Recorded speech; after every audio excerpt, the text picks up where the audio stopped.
Get ready, my friends, cause this message is too deep simply. I want to talk about the connection to source, to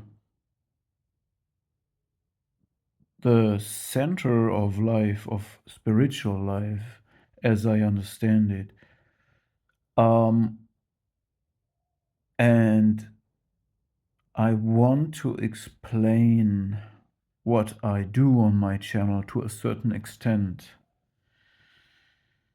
But know that explaining yourself can be vanity and can be dangerous. But in this case, it is none of that. So you need discernment whenever you consume any message or conduct a message. All right.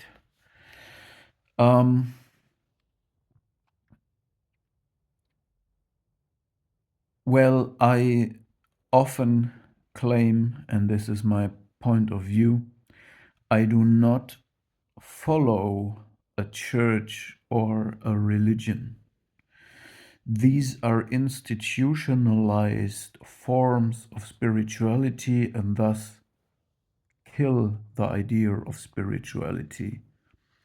The church, so to say, has cast a shadow on the idea of unconditional love, of connection to source, of connection to nature, and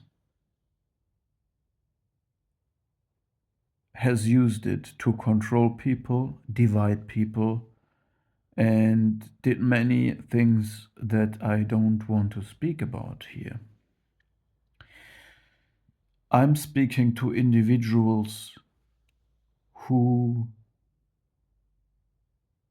think that there is more in life than just calculation, money, and worldly success, and who believe that there is something inside them and in the world that is amazing, fascinating, and worth wondering about it, okay?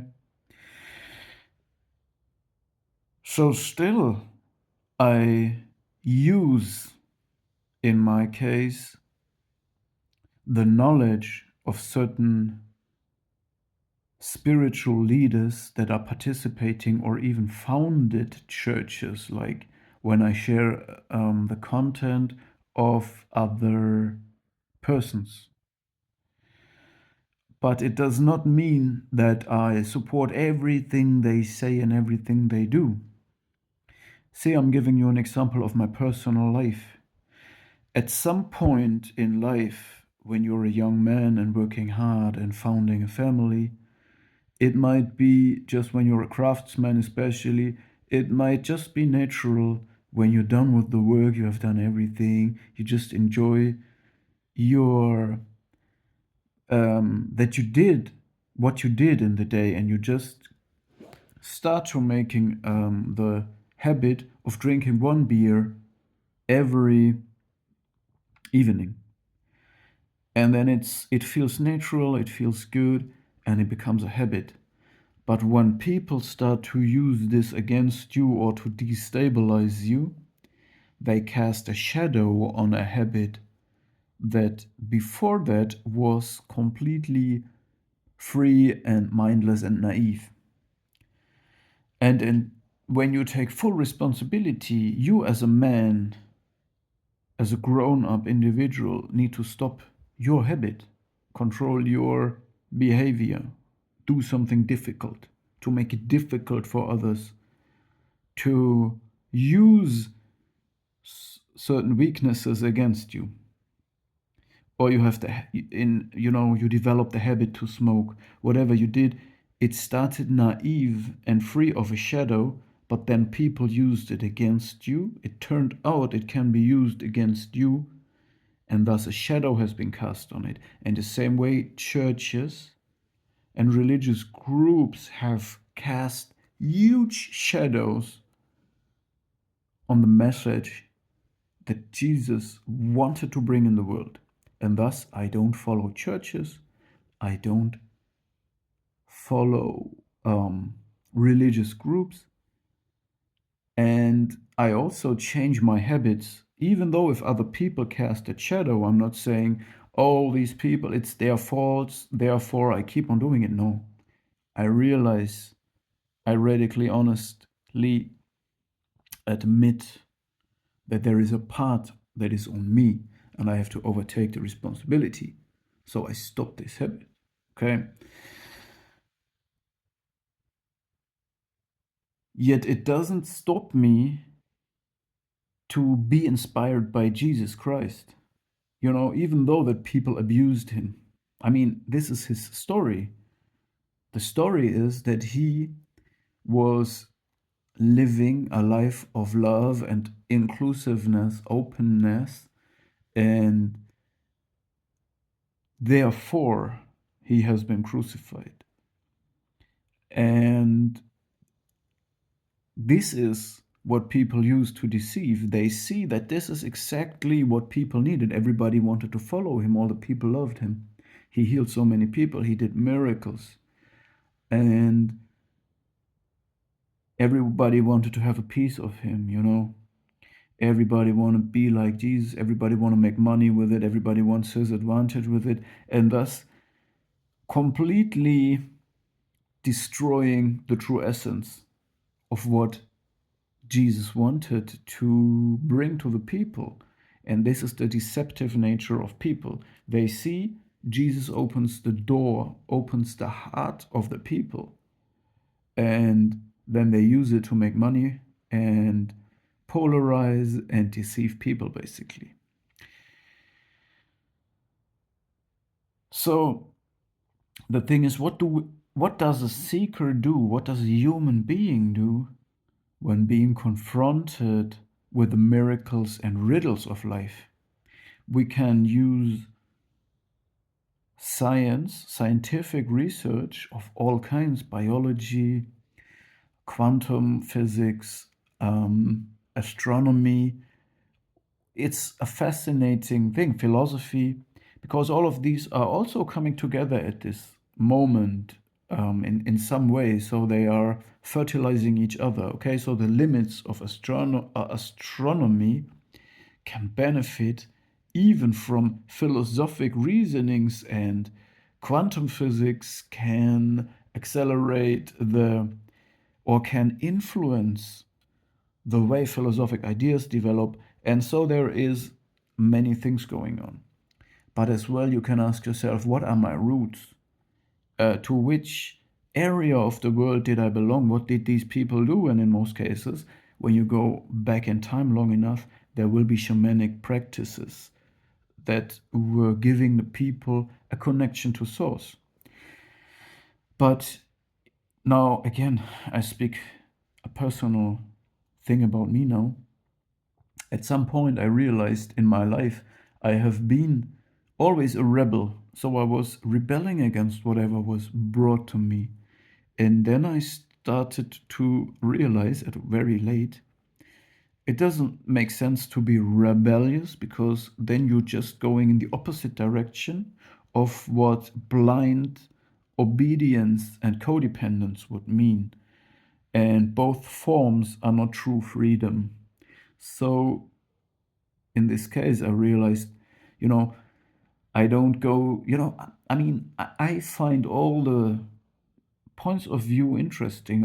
I like the idea of Taoism, the idea of winning without fighting, or fighting without fighting. But I believe in all these teachings around the whole world, there is always a central similarity. It's all just a way to connect to source. And at some point, I just dropped it and said, you know what? I just follow whatever I like to, whatever comes my way. And just because the church or religious groups, I have no intention to follow them or promote them, but still I can be inspired by Jesus, and with discernment I still can read the Bible and extract some truth from me. Okay? So now I want to go to the commandments and tell and say something to whatever commandment I can say something about or I want to. All right? Because we need to understand the Bible has been written by many people, has been edited, censored, and it's not what really, Jesus didn't write the Bible, or God also did not write the Bible, and it's dangerous to understand the Bible, in my opinion, as a geographic tool, or as or to understand these people are chosen and they have to be in some way favored. It shall not be used to divide, because this opposes the idea of Jesus. Jesus did not want to divide anything or anyone, ever. So let's go into the commandments.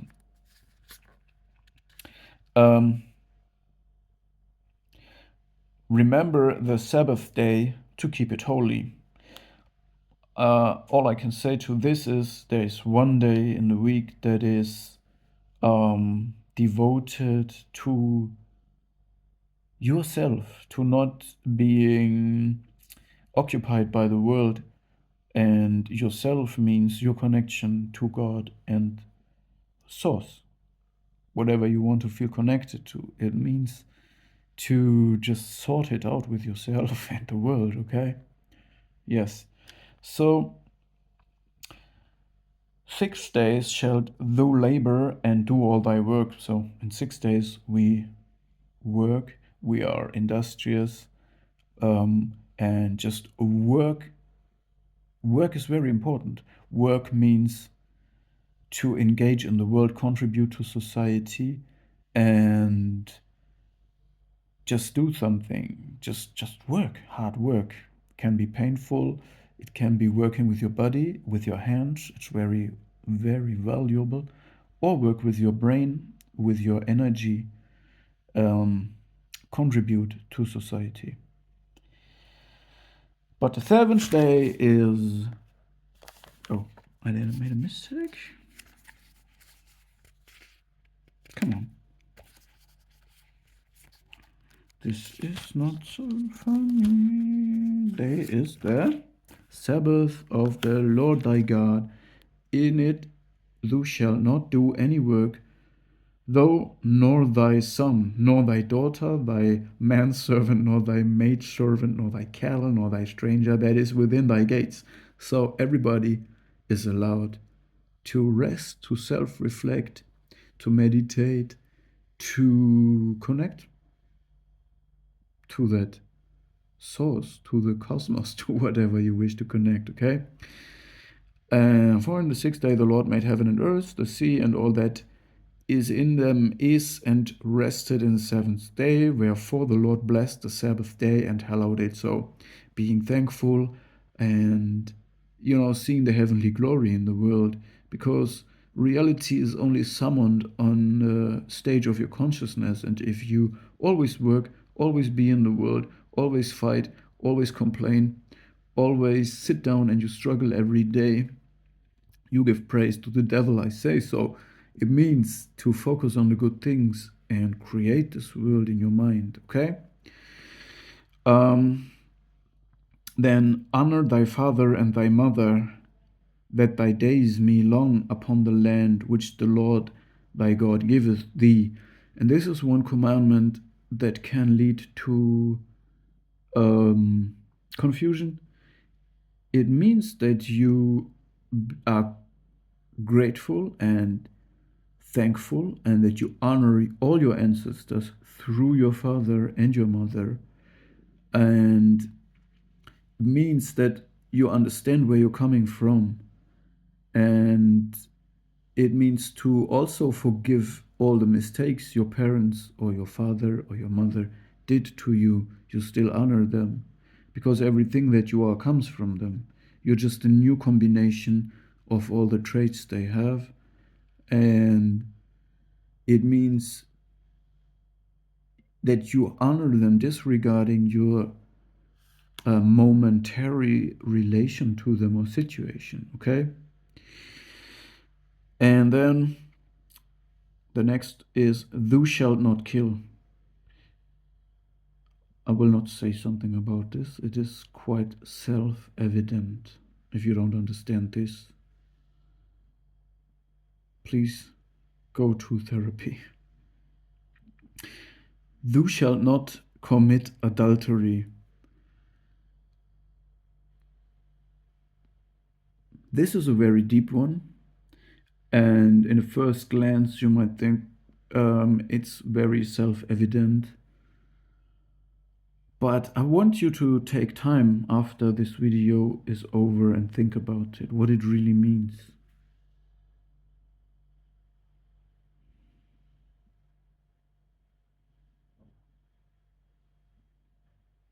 I can't say anything to it at the moment, okay? Thou shalt not steal. Think about it.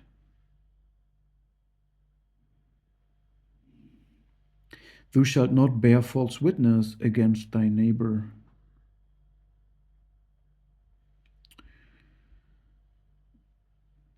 Thou shalt not covet thy neighbor's house. Thou shalt not covet thy neighbor's wife, nor his manservant, nor his maidservant, nor his ox, nor his ass, nor anything that is thy neighbor's. So this means basically the basic rules of social living in society.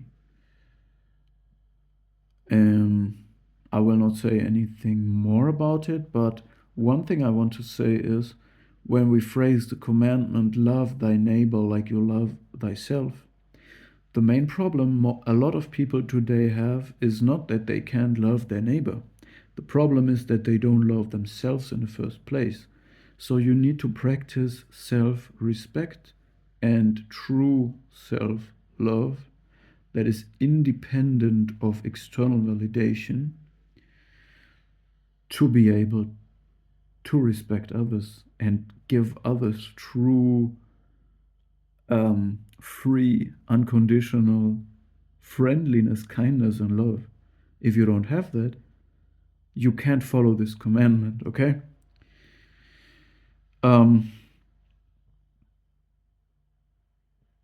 And all the people saw the thunderings and the lightnings and the noise of the trumpet and the mountain smoking, and when the people saw it, they are moved and stood afar off. And so on and so on. So,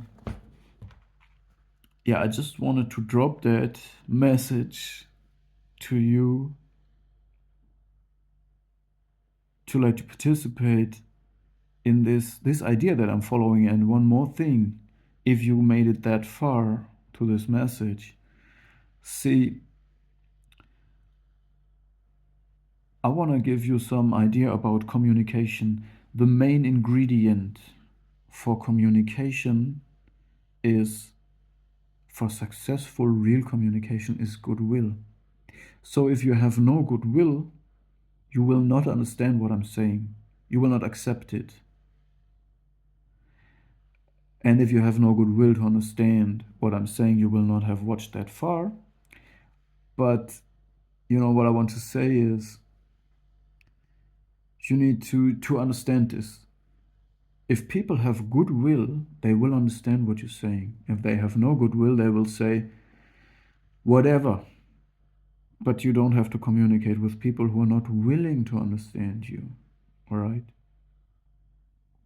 And this goes for both sides. You also have to have a goodwill and empathy to really listen to what a person tells you and imagine it. Empathy means to be able to transfer your own view into the view of another person, to go out of your body and watch at a topic in the shoes of another person.